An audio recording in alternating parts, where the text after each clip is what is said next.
Well, I think that one really critical element of political development is what's called nation building, which is the creation of a national identity to which people are loyal, and that loyalty is stronger than their loyalty to an ethnic group or a tribe or a region, or even their families. And that is it's a difficult problem. But what you need to have is an identity that is not based on ethnicity, it's not based on race or religion. It needs to be a political identity. And so, for example, in the United States, we have I think, a very strong national identity that's based on commitment to the Constitution and to democracy and to certain political principles, like the principle of equality and the Declaration of Independence. India is another example. It's a hugely diverse country religiously, ethnically, by caste, and yet they've created a kind of Indian national identity since independence. And so I think that leaders in Africa need to set this kind of identity formation of a tolerant, open identity, but nonetheless something that sets your society off from other societies as a deliberate project that needs to be supported through the education system, through the use of national symbols, and the like. Well, I think that, first of all, something good has been going on in Africa for the last 15 years or so, and quite a number of countries, including Kenya, have been, moving ahead economically. However, there's a vulnerability there. The first is that, to the extent that it really is just based on a commodity boom, once that commodity cycle recedes, then you're going to be back to a lot of the same problems with slow development. And I think the really critical thing to look at is the degree to which strong institutions have been built in the good times that will survive into a downturn or a global recession or an end of the commodity boom. And I think you see evidence of that. African institutions are very strong, but they're also fragile. So you're already seeing in South Sudan or in Mali or some of the weaker countries, a real fracturing of the political system, and that's something to pay attention to. Well, the theory behind devolution is really a good one, because the closer that a government is to the people that it serves, the more responsive it's going to be and the more accountable it's going to be.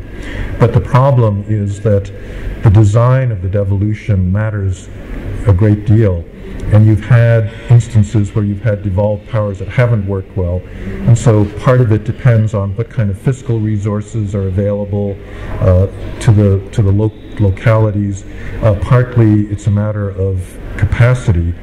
So in many cases, with weak capacity local governments, they actually can't use the power effectively that they're given. And so probably the most important advice is this capacity building on a local level, to be able to do things like budget, to plan, to be able to execute projects, and that's really, I think, the critical need at the moment. Well, I think capacity building is the same everywhere. It's based on education, it's based on skills, and so there has to be an investment in skills and education, and there has to be a clear use of merit as a criteria for recruiting and advancing people. I think one of the big pitfalls, particularly in Africa, is the use of government employment as a political tool, to build a political base.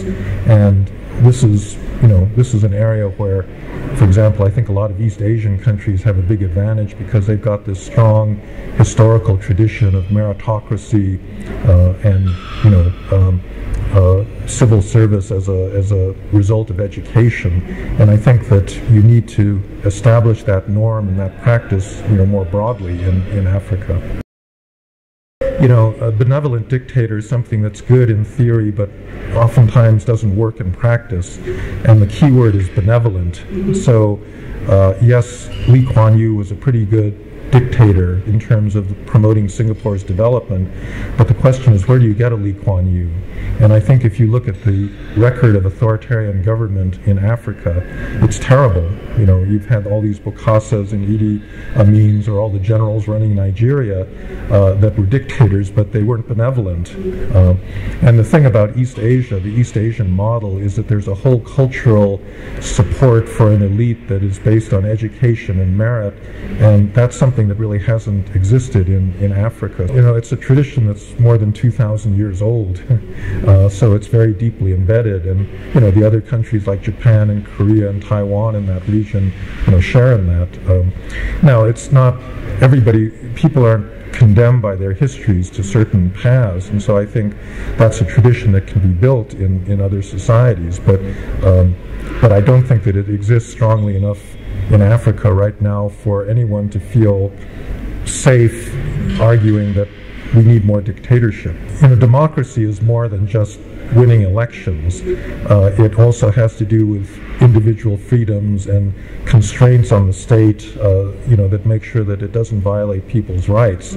So in the political sphere, Venezuela and these other countries, Ecuador and Bolivia, have been terrible. You know, they fire judges that they don't like. They suppress opposition newspapers because they basically want to keep power. And in terms of the economic model, it's also a disaster. So Venezuela has one of the highest crime rates in Latin America, has one of the highest inflation rates. People have to line up, queue up for basic commodities because this socialist economy, it didn't work, you know, in Eastern Europe or the Soviet Union, and it doesn't work in Venezuela today. So it's really, I think, a terrible model for anyone to aspire to. I have been incredibly impressed with the sophistication and level of the participants in this program.